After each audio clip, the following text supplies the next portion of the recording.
Good morning, everyone. Welcome to the Modern Market. This is our daily show from Monday to Friday at 7 a.m. Eastern Time, 12 p.m. GMT, every day of the week, where we discuss all things to do with the modern market. That is the crypto market, the NFT market, and how to ideally make a tremendous amount of money on the internet sphere. I'm your host, B-Check. I'm joined by my legendary co-hosts, Legendary and Sammy. And we're going to get into everything that's been happening in the past 24 hours across crypto, NFTs, ordinals, everything else that we could possibly imagine. But just before we do that, as a reminder, nothing that we say here is financial advice because the market is exceptionally risky. We don't know anything for sure. So please do proceed with caution and exercise your own judgment. With that out of the way, Legendary, it is Thursday. It is the 25th of April. How are you doing? How are you feeling? GM, quite excited for the show, albeit a bit tired. Was up quite late yesterday doing my late night blast farming. And I had a very fun conversation on YOLO with, obviously you form and I know this sounds crazy, you form a bit of a connection with the degens that you see spinning the wheel with you all the time, like the utter degenerates that we are. And there's one guy, Foos is his name. And I realized that we started chatting on Discord, and he is from Texas, and I found out that we both went to UT Austin only 1 year apart. So we did realize we know quite a few people, which we have in common. So that was a fun realization to have at 2 a.m. in the morning while you're degening on a wheel. The blast gambling wheel, bringing people together. That is what we're here for, connecting long lost friends and people from the community. Absolutely love to hear that story. Sammy, how are you doing? It's Thursday, drawing towards the end of the week. How are you feeling? Yeah, good. I think similar experience to Legendary last night. I think I was doing the same thing, but in a different casino with a game overlaid over the top, and you can probably guess which one. So, but yeah, met a lot of the Chinese community that I hadn't really interacted with. Well, they're pretty heavy into that, and there's also the Russian community as well, which is currently holding the in-game token to ransom. So yeah, it's interesting to see the economic dynamics within a single game. Is this Cambria? Yeah, it's Cambria. Yeah. So, what are you telling me? There's some kind of Russian faction that is extorting the Chinese faction, and Sammy's caught in between? I'm literally the exit liquidity for both of them. God. Interesting to see how, I guess maybe it makes sense that people from different regions are not necessarily even teaming up with each other, right? But working with each other, because naturally they're the people who you are closest to. And it'd be interesting to see if they kind of approach things from a different perspective. Have you noticed that in any particular way? I think just in terms of the trading, it's very direct. But also really? Just the culture as well. I think the Chinese culture is very apologetic if they do something that's not quite right. Like I think there's a mishap in quoting a price on something, and they were very apologetic about it. And I was like, well, it's okay. You don't have to apologize. That we can just adjust the price. It's fine. But it's just interesting to understand different courtesies. And I know Japanese are very different. I had some clients in my former TradFi life just around their culture as well. So it's just interesting to see the different dynamics, how they do business. And yeah, it's very interesting. Yeah, very interesting. I was having a really fascinating conversation a couple of days ago, here in Dubai, with a Chinese person who was working for a Russian bank during the times during COVID. And yeah, she was American educated Chinese, but working in a Russian bank. And it was just fascinating to hear what was happening when all the Russian assets were kind of getting seized, and how people reacted to that, and dealing with all those different types of people and how they were kind of interacting at the same time. Sammy, I think you want to come in there. Yeah, I'd actually had an Iranian client during the sanctions as well. So it was an Iranian insurer based in London, and I would go to their office, look through the window, and the CFO would just be asleep on the desk because they couldn't do anything, but they had to have the operations there. So it's just like they're like a part-time actuary that would come in. So I'd speak to him, but ultimately literally did nothing, just had cash balances. And old books of business that they're winding down. So it's just interesting to see businesses that are under sanction but on different soil. Yeah, really, really interesting. The conversation might continue in this direction a little bit as we speak about some of the legal implications. One of the headlines today, we'll get into that in just a little bit, but let's get into the main headlines first with some price action. As always, this comes from the snapshot, which is pinned up top. We will get into all of the information. I'll just share it for the people who are watching in with us live on YouTube and X. But for people who are listening in, I am about to read it out. Let's do it. Starting with the snapshot, starting with the price action, sorry. We've got Bitcoin down 4% at 63.8K, ETH down 4% at 3.1K, Solana down 7% at $157. Headlines, Ordinals bounce back after dips yesterday on Merlin unstaking fears. This was the news that puppets and node monkeys have been locked up on Merlin. And some people were suggesting that they were trading like a VC unlock schedule because there were allegedly all of these ordinals that are going to come back onto the market. But actually, they've just really bounced up, aggressively up, down from the bottom at like 0.32, 0.33, or a little bit lower than that.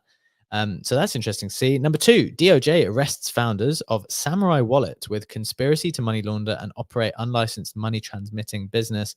This will probably compare with Tornado Cash a little bit later, with very large ramifications. So we'll think about that in a little bit too. Final headline is the buy Bitcoin signed photobombing Janet Yellen was just sold for 16 Bitcoin, which is $1 million at auction. And we've got some very interesting topics for discussion as well around ETH and NFTs, which we're going to discuss before we get into those headlines. Getting into some notable sales, we had Nazuki Spirit selling for 67 ETH, Coldy Edward Snowden NFT selling for 65 ETH. That's pretty significant. And in terms of the floor prices, CryptoPunk sliding down again, down 2% to 36.9 ETH. Bored Apes up 11% at 14.1. Mutants at 2.4, up 7%. DGOD's up 2% to 1.7. Captain's up 3% to 3.4. Azuki's at 4. Penguins up 7% to 11.9. Mad Lads still underneath 100 at 95. And the Nouns winning bid was at 6.9 ETH. Legendary, that is the headlines. That is the price action. Kind of big numbers, big moves happening here. What's catching your attention at the moment? Yeah, obviously not only ordinals being up, but apes as well as mutants having both, as you said, a nice day, being up 10%. Think that 14 ETH floor price for apes probably is marking like a 30-day high. So that's interesting to see that a bit more collections, Persona as well, up 7%, are back in the green and are bouncing up again. What do you attribute this to, Legendary? Like, it does seem to be, I'm just going to share the screen to kind of browse through the various collections here. It does feel like a very broad bounce across the board. What are you attributing this to? I'd have a hard time to like pinpoint a specific reason. I wouldn't go as far and say like sentiment is shifting. If anything, if we see apes moving, apes obviously have had a couple good news around them. There was also the news around that one of one key that will now be reminted again within the BAYC ecosystem and serve another purpose there. So that was well received by community as well. And if apes are moving up, and you have ordinals also for different reasons moving up, that maybe just generally creates a bit of a more positive sentiment and helps other collections to move up a bit too, would be my thesis. I like that. I think I'm kind of a big believer in that idea. But typically, I would have always thought that CryptoPunks, like if they lead very aggressively, that kind of drags everything up. Whereas CryptoPunks have actually been nosediving, frankly, at the moment. I can't remember the exact price in ETH that they reached. Pretty sure it was as high as 50, maybe even higher for a little bit. Obviously, ETH has been very strong. ETH has been going up. But since that CryptoPunk run, it's been kind of down only aggressively. And remember, there was a tweet from Cyrus where he shared, and I would need to double check this to see the current status, loads and loads of CryptoPunk loans given that were about to be underwater. I haven't checked the status of that, but I think he was ringing the alarm bells back then. It might have been about 7 to 14 days ago. And even before that, it feels like they've just been sliding down. So now at 37 or 38 ETH, do you see, are you particularly concerned there, Legendary? Then we'll go to Sammy for his general thoughts as well. Not really concerned in the long run. I have not any worry about the CryptoPunks floor if you extend it over a multi-year horizon. Okay. Sammy, what are you thinking here? What's catching your attention away from Bored Apes, away from punks? What else are you looking at the moment? So the Beeple thing stood out to me. I think there's been a bit of a pump there. Now I'm not too in the weeds as to what like his other collections outside of Everyday are, but this one has had about, is it 2 sales or something in the past 24 hours, which is interesting to me because it's generally quite an illiquid collection. So obviously someone's taken a liking to it, or maybe someone else has FOMO'd in, but that seems to have pumped a little bit. Yeah, fair enough. Yeah, I think it doesn't take much to move these more illiquid art collections, right? So yeah, I think it's the same across, like there's a number of things. I think Art Blocks is down a little bit, so I think we're talking about the wider ETH NFT market, but actually it's swung sort of maximum 10% either way. So I don't think there's anything that's too untoward. I know that the electric sheet that's tied to the Ultiverse mint that's on, I think it's on Monday. And that's got a 2 ETH floor. So I think people are kind of hoping to get allocations for that. I think it's called the gold chip or something. It's the guaranteed whitelist mint for that. And that's in 4 days time. So that's the driver.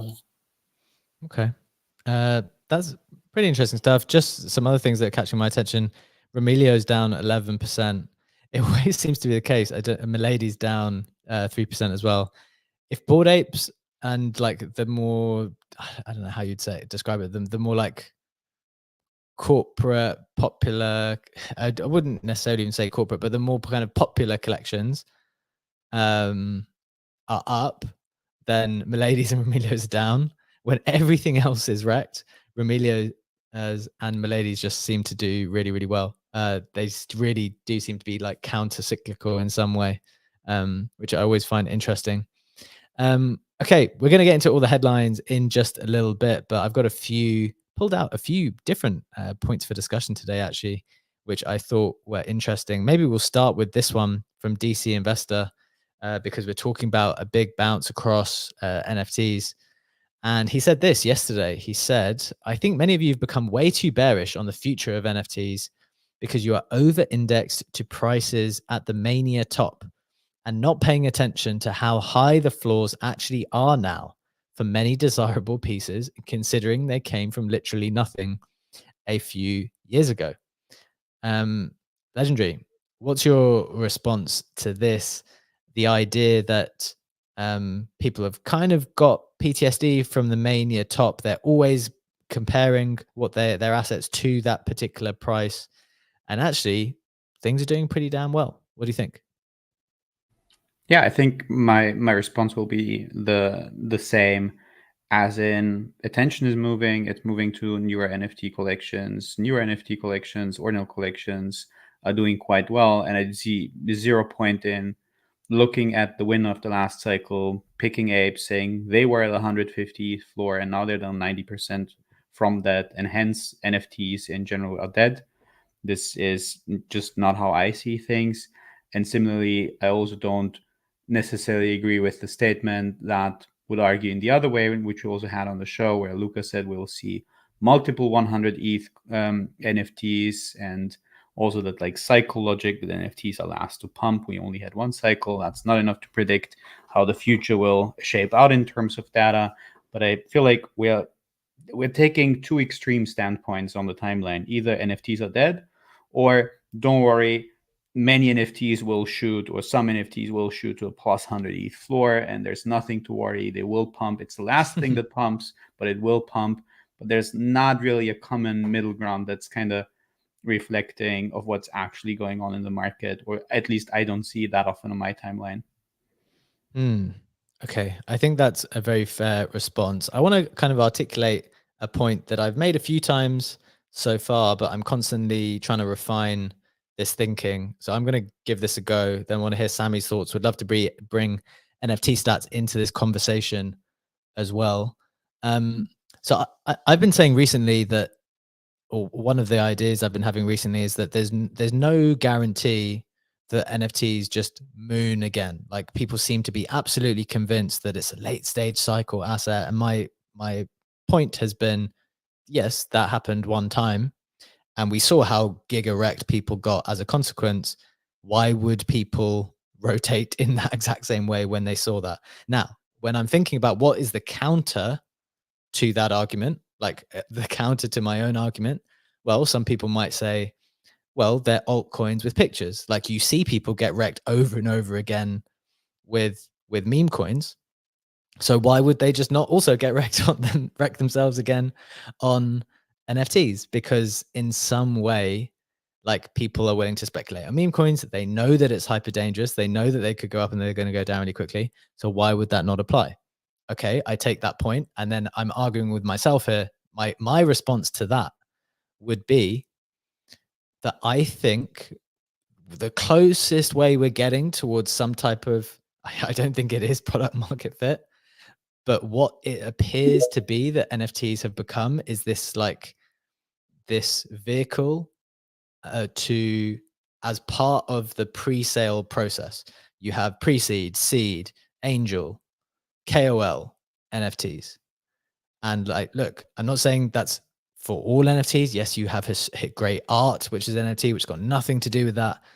But I feel like we're moving into that type of realm where the NFT represents some type of token launch. And in that respect, then why would people FOMO into anything if the end game is just the token?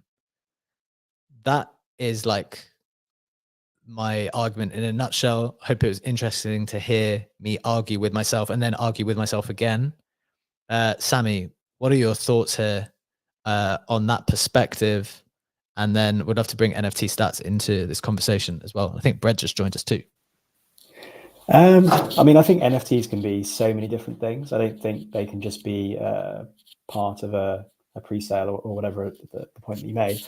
I think that you've got ticketing, you've got loyalty rewards, you've got so many different things that they could unlock that could create value or add value to existing products that I think we're still scratching the surface. So many businesses have come in, tried to use NFTs for their main business. You've got Starbucks coming in with that loyalty rewards. You've got Sunset. You've got, I mean, Michelin have come in with NFTs to try and build their community. Porsche, like all these different brands are coming into the space to try and use NFTs. And I think we're still scratching the surface. You've got like the ERC 404s, like that liquidity solution. So going from like a fungible token to an NFT and then being able to reverse it, that has so many more use cases. So I think that the 2017 to 2021 era of PFP NFTs, probably that will go down in history. And it probably, like some of those will still have value. I think CryptoPunks will lead that. But there are, I think, new ways that these non-fungible tokens are going to be used. And I think RWAs are one thing. Like you've got platforms like Kettle Finance that are using them to lend against on Blast. You've got Arcade with Rolexes. You've got so many different solutions that I think that we're in like this subsegment of NFTs. But actually, if you take a step back and look at the broader ecosystem, there's so many different use cases. Yeah, look, I mean, I definitely agree with you. There are all kinds of use cases, but I guess my thinking is specifically around the most speculative subset. So you're right to say that this is a particular subset that we're talking about. Outside of that, there are all kinds of bigger use cases for this. But with respect to these kind of community launches where you're launching a brand and hoping that it goes humongous, like I just felt that so much of that anticipation, so much of that speculation is tied up with this potential future token. And that's what distinguishes the NFT from, that's what distinguishes a run on NFTs versus a run on a meme coin. Because there is that difference in my opinion. But as I said, I wanted to bring NFT stats into this conversation. Bread's got his hand raised too.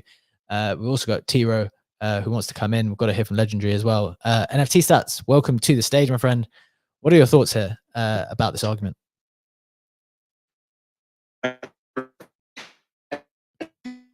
Oh, you're breaking up a lot, Sam. I don't know if that's just me.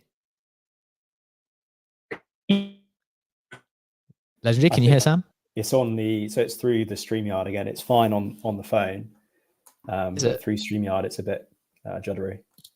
Okay, fine. Sorry, Sam. You might have to drop down and come back again. The boys here seem to be okay. Let's maybe another audience member. Brett, if you want to come in and see how it is to see if it's StreamYard or.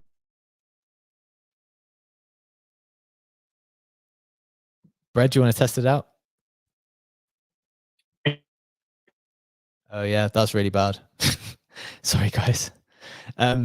Apologies, guys. As I said, we're like traveling at the moment. It's a bit difficult. It seems like the audio is fine for all the people. Well, for us on stage, but we might not be able to take audience participation today, unfortunately. So, apologies for that. Legendary. That just means we get to come to you faster. What's your take? Who are you going with, me or Sammy? Sorry, it was like now focused to see if I can hear it via the phone, and I quickly had forgotten the both takes. If you could summarize them in one sentence again. I mean, so I'm saying that NFTs are Gotcha. No, now I remember that. Yeah, sorry. I know it's a bit stressful. I don't know. Like I'm coming from the perspective that we do look for the token utility right now. That's the point I actually wanted to make before, and even extending that. I was talking to my tax advisor because in Austria we have a different way of how we look at cryptos in terms of ERC20s, in terms of BTC, ETH, etc. And NFTs. They're like different asset classes in our Austrian tax code, and even the tax advisors are now making a point because NFTs are worse off. They are income tax if you flip them, capital gains for everything that you flip in crypto and withdraw to fiat, not crypto to crypto swaps. They're tax free. And even tax advisors are already making a point. No, that's not a JPEG as a collectible. You can't compare that to a fine wine or whatever else you would be collecting, because ultimately it's a utility token that's dressed up as a JPEG, but it serves the ultimate purpose of distributing a coin, distributing token utility or something else to you, and hence it shouldn't be treated as a collectible, but more so like a fungible, not like a non-fungible token, just from a tax perspective, not from its technicalities. And if that's already a discussion that's happening on a basically regulatory level / tax advisor talking to finance authorities level, I also do tend to agree that right now, although Sammy's right, it's a broader subset of what we could do with a non-fungible technology per se. But what we are focusing on is the JPEG side of things, essentially. And that has reached a stadium where we are just focusing on like the ultimate token utility or other forms of utility. And I do think that we see that in an accelerated form on both Solana as well as on Ordinals, where we're like essentially speed running the last NFT cycle that we had on ETH to reach that end state there as well, but just like 5 or 6 times faster. Yeah. You mentioned the end state, and that's the key question that I have, right? Like at what point is the value not dependent on something coming? Maybe there always has to be something coming, frankly. Just like with any brand, you expect more stuff to come from them. With any content creator, you expect more stuff to come. So I guess that's the key question. Interesting discussion there. Shout out to JPEG's twin on YouTube, making a very fair point, which is probably also worth noting that DC is mostly focused on a particular category, which is art, on a much longer time frame, and which is kind of agreeing with what Sammy said. Very, very different types of NFTs and what they're used for. I was mostly speaking to this category that always gets the headlines because it always has the most volume and tries to achieve the most prices, which is this kind of PFP category, which drives people crazy. Okay, that's one point for conversation. I wanted to bring up one other one before we get into the headlines today, because I thought this one would be interesting. What do we think about this? I'm going to share it for the people. Oops, wrong button. I'm going to share it for the people watching in, as well as reading out for the people who are listening. We've got this from Ansem, well, it was actually an original tweet from someone else. I want to read that one first, because I think we can react to it. We don't need Ansem's thought necessarily on it. Seeing meme coins leading to disillusionment, churn of crypto builders to a degree more extreme than even the bear market the past few years. Increasingly find it hard to square VCs who think these are beneficial with those who also say they care about the long-term fulfilled promises of crypto. I think what this point is making is that there seems to be a disillusionment amongst either investors in the space or builders in the space who are trying really hard to kind of build the future of finance. And what they are met with, the things which get the headlines, the things which get the most attention, are just these crazy like cat meme coins, which go to 200 million market cap in 48 hours. And that's what gets everyone excited. Legendary, what do you think about people who are building the space and might feel either disillusioned or disappointed with what grabs the most attention? What are your thoughts on that? Welcome to the real world. That's also the case if you talk about policy making and, I don't know, important laws that are in negotiation, and people care about what celebrities are doing. This is the real world. Our attention span is very limited, and it goes to the things that we find fun, not necessarily to that have the most positive long-term impact on us, and you have to deal with that. And there's ways to deal with that. If you look at a protocol like Entangle, for example, they are building their thing, they're doing their stuff, which is a very, very technical product. They are trying to break that down to make it more understandable, but they're also launching their own meme coin. Why not? So they take themselves seriously, but they also don't take themselves seriously at the same time.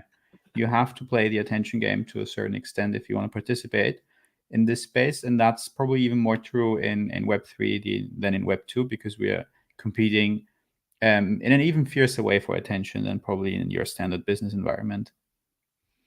Look, I actually, on this occasion, not saying I don't usually, but I completely agree with you. Just to share how the conversation kind of developed, because Mert, I think, who is known to kind of trigger people in his own way, kind of very, very pro Solana maxi, said, why would builders be disillusioned by this? Presumably, they're trying to solve a problem or a mission that's unrelated to how other people spend their time gambling. But the response was, because building something of durable value is a long emotional journey, and it can be tough after a two-year bear market where few over-levered morons nuked the entire market to then have a reversion of curiosity from crypto, and the main vacuum of energy is gambling. Sammy, do you have a additional take on that? What's your stance? Do you have much sympathy for the person who's been through a 2-year bear market and now the vacuum of energy is just in gambling and not on their product? Yeah, I do have some sympathy. I think that those businesses that sustained their runway well, and they've had this vision for such a long time, but they might have veered away from incentivizing through a gambling mechanism. Like, crypto is probably the world's biggest casino. Most of the people, the participants here, are pretty big into gambling. I mean, half the protocols we're playing with are essentially gambling, or at least gambling under the hood. So I think it's just a really easy way to incentivize in the short term, get those people onboarded onto your app, get those metrics to a certain level so you can raise to the next level, and then get it to a wider audience. And I think that those that haven't played the game, it's unfortunate, but I think that it just means that it's harder for them. They're kind of putting additional friction in the way to providing like an actual solution to maybe problems that, or like a product that has like a viable future. Because a lot of these products that were built in the bear market that are coming to market now, and I look at games as well. There's a lot of games that are planning to come to market this year. I think that the odds of them succeeding are still pretty low. They've got to get it to the wider market, and I think that comes down to distribution. You can build a product, but if you don't have the distribution, then you're going to fall by the wayside. So I do have sympathy, but I also think that they should foresee like those problems. So they should be able to make sure they've got enough runway and maybe look to see how they can onboard users. And if that means using those gambling mechanics or Ponzi's or those kind of mechanics, then so be it. But they should just have that view that longer term, there's a way to maybe veer away from that into building like a product that the wider market use rather than just being focused on gambling. Yeah, I mean, look, I would actually, fortunately, be able to push back against that. Like, I'm probably more in the camp where it's like no sympathy at all, because in the end, it's just like, what do people expect? You can't change the way that people are oriented, and the thing is, what I've found, not just in this space, but also as a lawyer, also as a teacher beforehand, is like you can't change the way, like, the substructure of the world. Like, you've got big enough trouble, like, just trying to sort your product out and get that to market. Like, you just have to operate within the confines that you are. And yeah, fine, you can try to change things more broadly in your free time should you wish. But no matter how difficult you find something, there's always someone who manages to do it with less.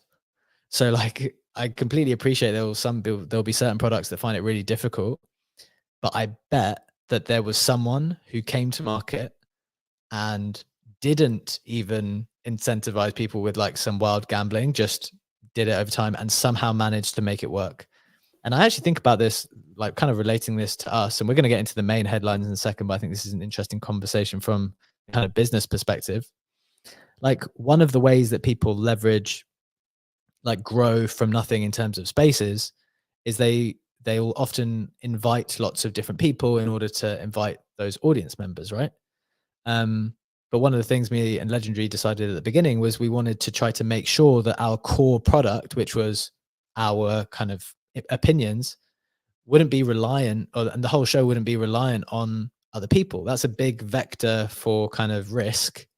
If we turn up on a Thursday and we don't have a guest, or our guest cancels, and it's like, oh, well, the show's going to go to nothing now because the only reason people were coming was because we're leveraging other people's audiences.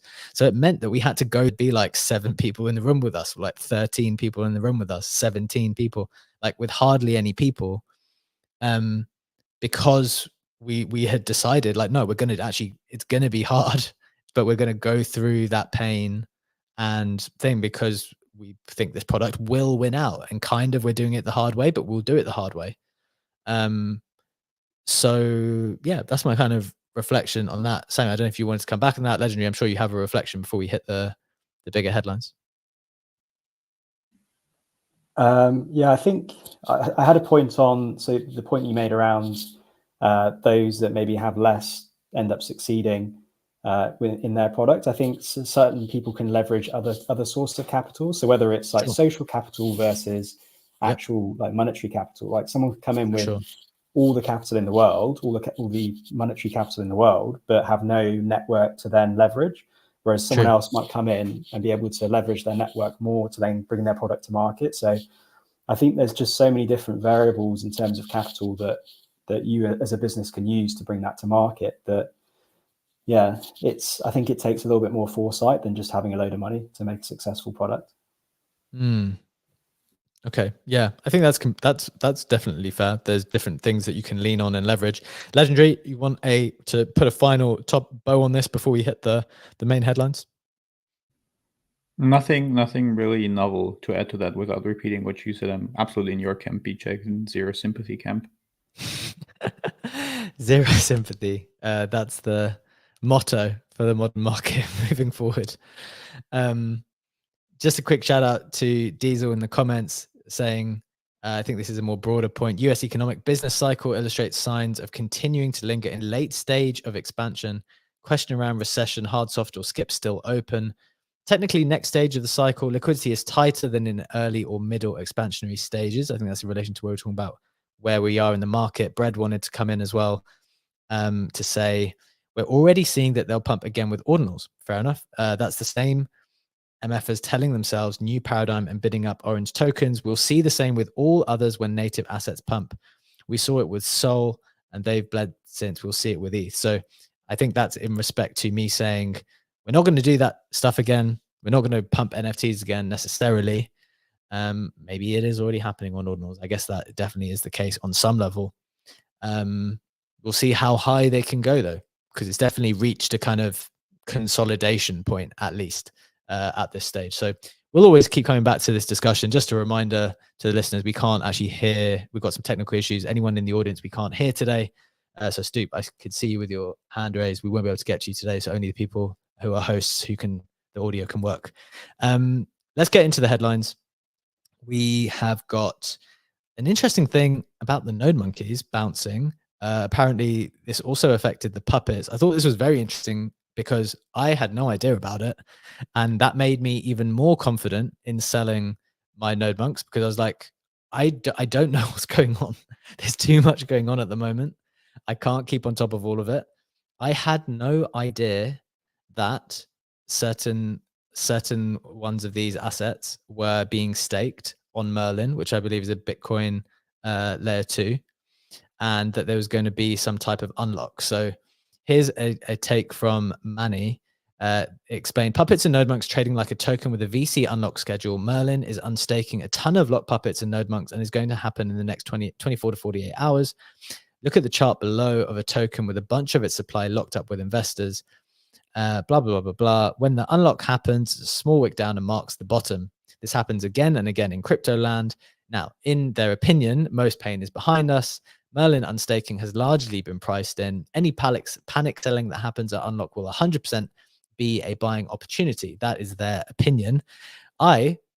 Because I don't know what's going on enough with my own investments, decided to think that it was a selling opportunity, not because I didn't know that it was even happening.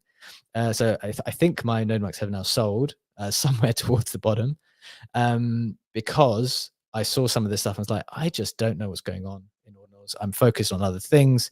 I need to lock in. Another a bit of data from Data Monkey. Lots of speculation about the Merlin unlock. Here are some facts about the staked assets. Node monks. So this was kind of interesting. It kind of did an analysis of the assets themselves, figuring out how much they were acquired for. So 502 out of 1,100 of them were acquired at or below. That doesn't even make sense. How can you acquire them below the mint price? Acquired at the mint price. How can you get them below the mint price? I don't know if that makes sense. But anyway, they kind of looked at some node monks and puppets, and the argument was, look, lots of these people are unstake, then it would not be unreasonable to assume that some of them would get sold pretty quickly, potentially. So that's that situation. Just want to throw to Legendary on this to ask, like, were you on top of this? Had you heard about this?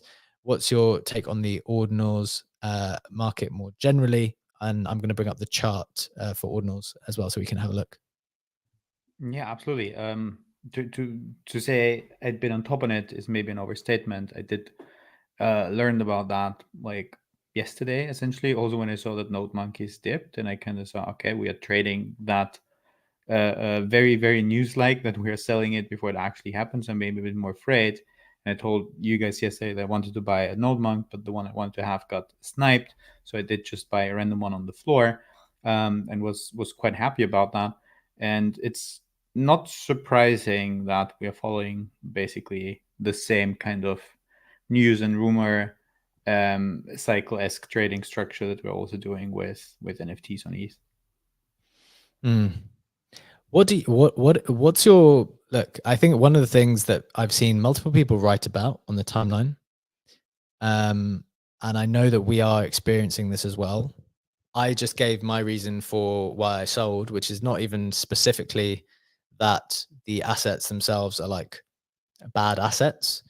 My reason was twofold. One, the kind of thing where I was discussing before, like, yes, different things are pumping, like Solana NFTs pump, now ordinals are pumping. But like, I don't know necessarily if we have this like wild blow off top for any NFTs anymore, because we did that last time and everyone got wrecked. And we've also sped run the cycle on Bitcoin, where the runes are already happening, like they're live in here, like the end state is already here.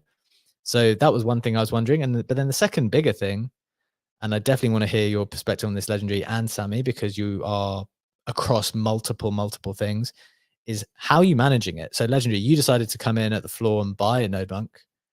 Like, when you're across so many other things at the same time, like, what gives you the confidence that you'll be able to turn that either into a winning trade or something when you're also doing a bunch of other things at the same time? It's probably the time horizon that I look on it. For me, like being a very short-term trade that I'm like happy to exit, not because I don't believe in node monks or ordinals in the long run, just because I don't have the time to focus on that right now. And it's I am a bit mad at myself in the perspective that I know there's a lot of friction right now, and I just don't have the time to deal with that. I did buy Runers. They are powered by BVM and L2 for Bitcoin, running Runix as a chain. They had an airdrop for that. You had to bridge them around, and I just didn't work with Magic Eden wallet. I had to send them to Xverse. Then they have an online Naka chain wallet. I did top up 0.1 BTC to that and got an error message that 0.1 BTC is not enough BTC to cover the fees. I also had the BVM token on there. And like it took me 2 hours to try to claim that fucking airdrop. And I didn't work it out. And I was like, yeah, I'm giving up on it, probably missing out. And I'm happy to sell those ordinals at a loss because I just don't have the time to invest in that. So then to me, the answer clearly is if it's something I don't have the time to dabble in, it's either a very confident long-term bet. Like it would be, I'm happy to buy a CryptoPunk and, come back and revisit that decision a couple years later, or it's something that's super short-term where I have exactly the hypothesis if we're overselling them now and being afraid of a certain kind of unlock and the floor will recover, then I'm also happy to exit that position very, very quickly after that. Fair enough. I think that's interesting perspective. So it's like either really long term or really short term. Definitely no middle, no middle ground. Sammy, how are you approaching this kind of absolute overload where everything's popping on Blast, Base, Ordinals, Solana, ETH? What's your strategy when everything's going pretty crazy? Well, I think my capital allocation is consistent with my attention. So I have some Bitcoin exposure, but it's stuff that I'm happy to leave for the long term. Like I've got some Bitcoin infrastructure exposure, so investments in there. I've got some ordinals that I minted back last year that aren't really worth much, but maybe for the provenance at some point. I've got some other ordinals that are more recent, but my exposure to Bitcoin is far less than, say, my exposure to Blast, just because my attention is that way.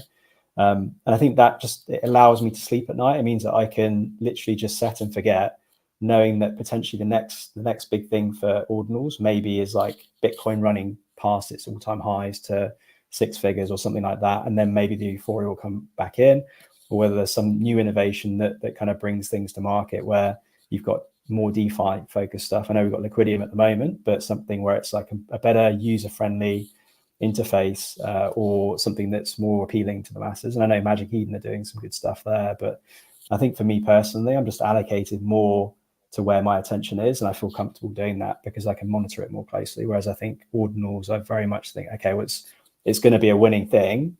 I've got to back the horse to some extent, but I just think I've got better ROI on my capital elsewhere because that's where my attention is, and that's where I can outperform other people. Interesting. And that is, so it's well phrased. The capital follows attention. That's why we always ask, where is your attention flowing rather than your capital? That's our workaround to asking, what on earth are you spending your money on at the moment? Okay. Quick reminder from Brad, the Bitcoin police. People need to be careful with Bitcoin verbiage in the comments. You literally can't stake. It's not programmable. They funded a pre-sale. So this is to do with Merlin, I believe. They funded a pre-sale and hope they get something back. There are no ownership rights. Interesting. That is helpful context.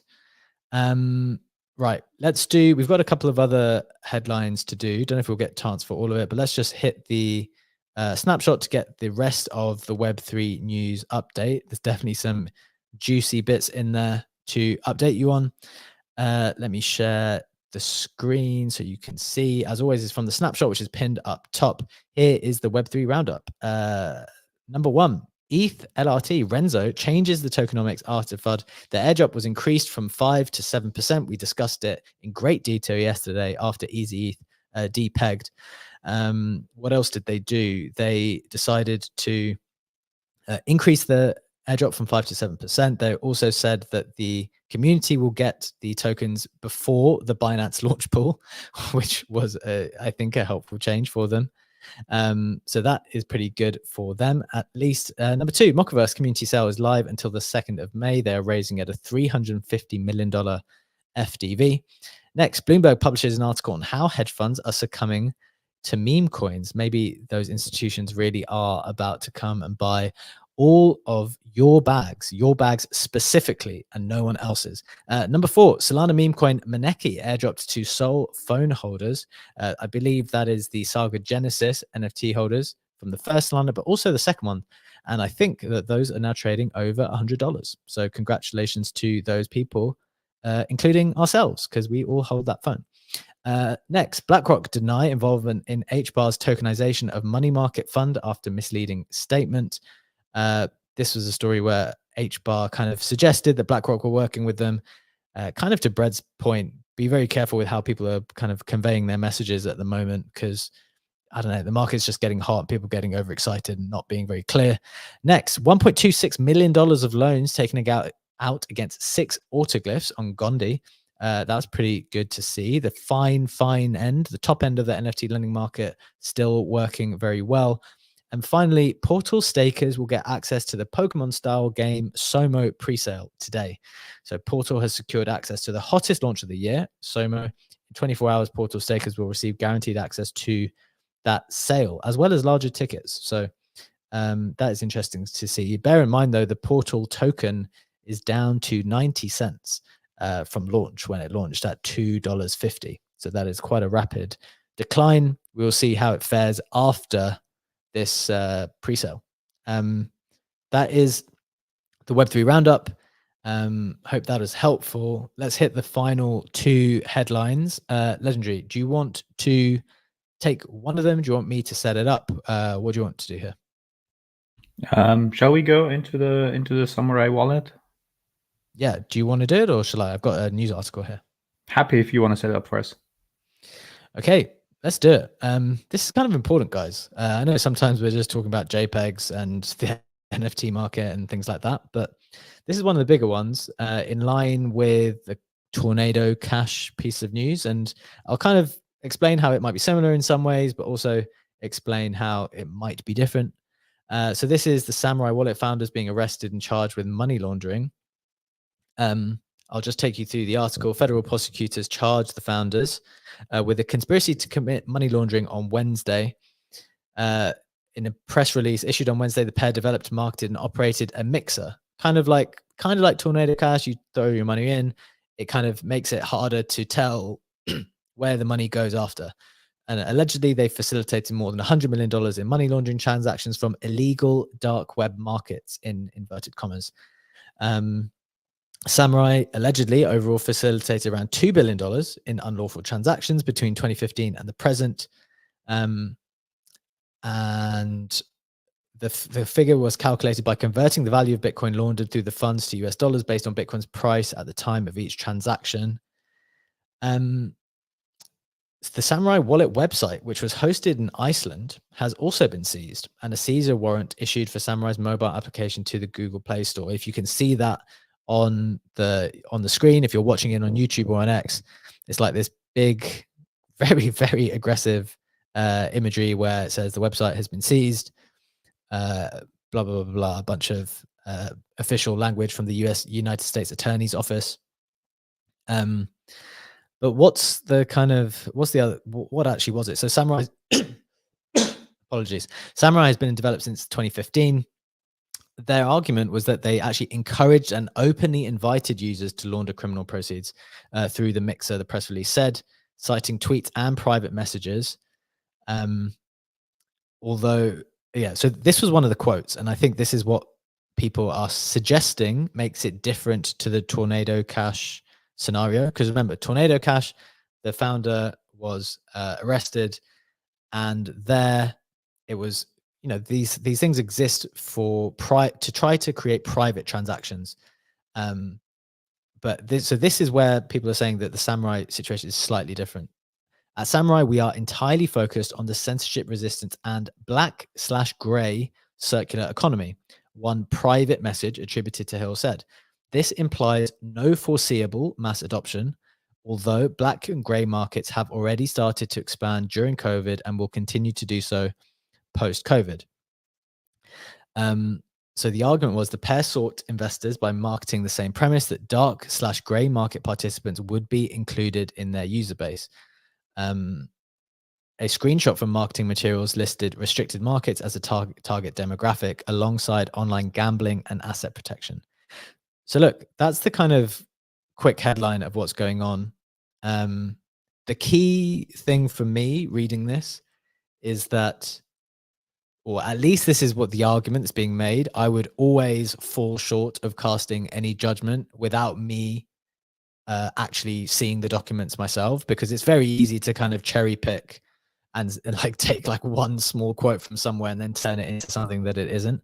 But at least what I'm able to say at this stage is the argument is that this is less bad than when they tried to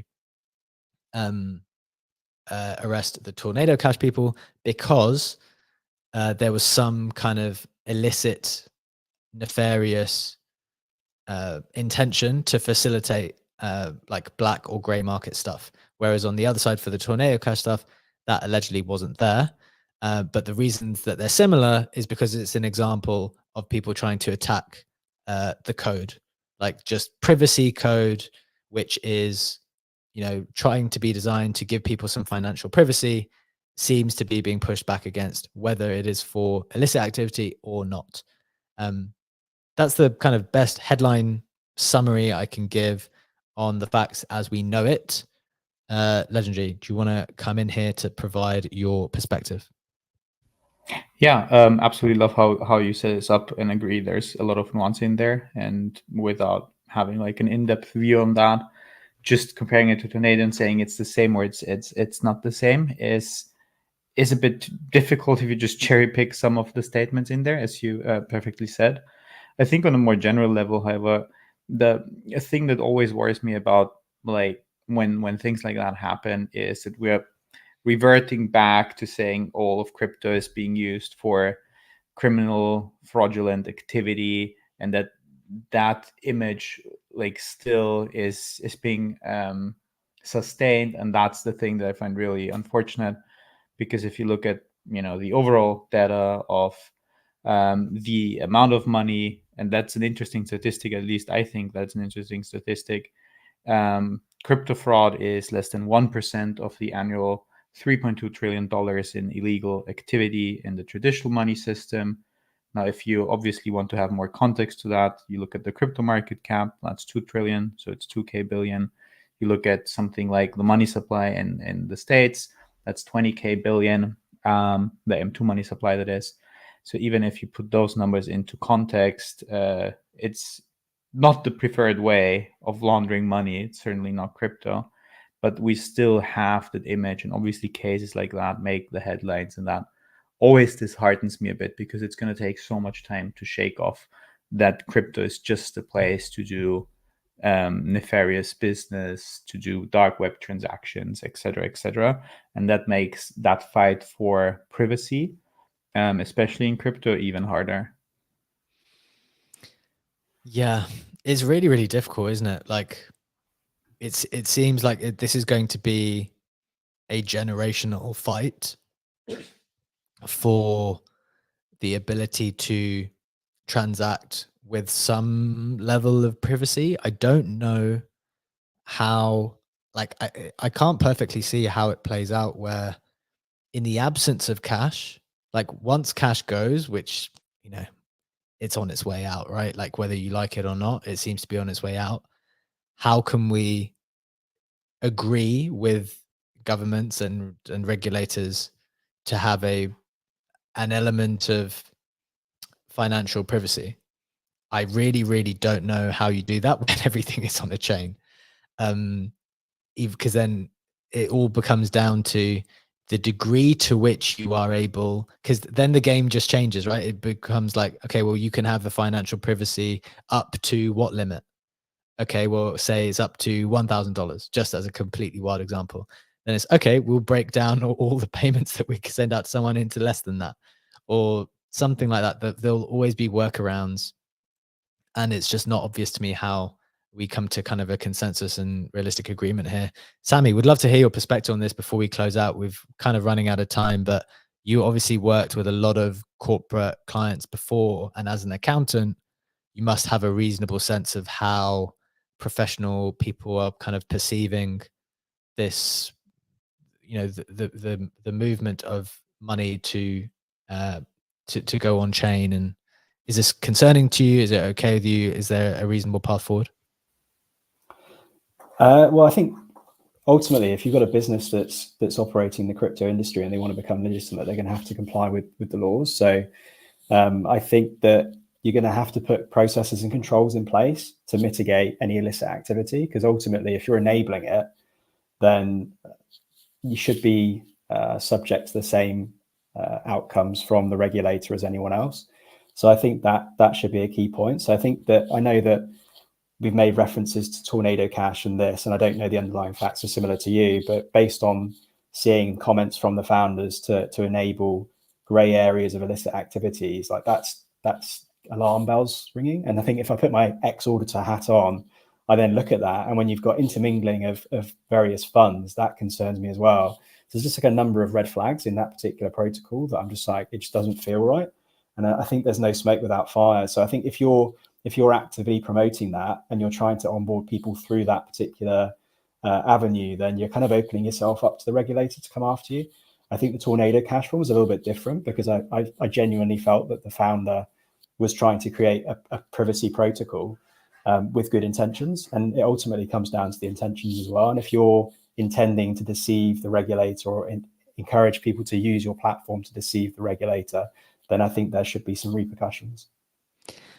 Look, I like that you put your auditor hat on. Me just putting my legal hat on as well. Like I would only be concerned that without, I mean, we've kind of made the point already. Without seeing the documents fully, it is very easy to construct an argument and pull out a couple of lines from something and make it seem like someone is being far more nefarious than they are. You just need to see the full document entirely in order to make a more concrete conclusion. But I completely take your point. Sammy put his accounting hat on. I put my lawyer hat on. Legendary, what hat is that you got on? Just the first time on the show that I'm wearing a hat. It's a very, very special occasion because I'm not a hat person. There you go. We've all got our hats on today. We hope you enjoyed the show. As always, we do this every single day, Monday to Friday, 7 a.m. Eastern Time, 12 p.m. GMT. We have been live on X. We've been live on YouTube. We've got 180 people live with us in the spaces. YouTube comments popping off. As always, shout out to the commenters there. And yeah, we'll keep it going. Make sure you subscribe to the YouTube account if you haven't already. It's at Modern Market. And give the Modern Market Twitter account a follow as well. Appreciate you guys. Have a wonderful day. We will be back with you again tomorrow. Same time, same place. Have a wonderful day. Take care. Bye-bye.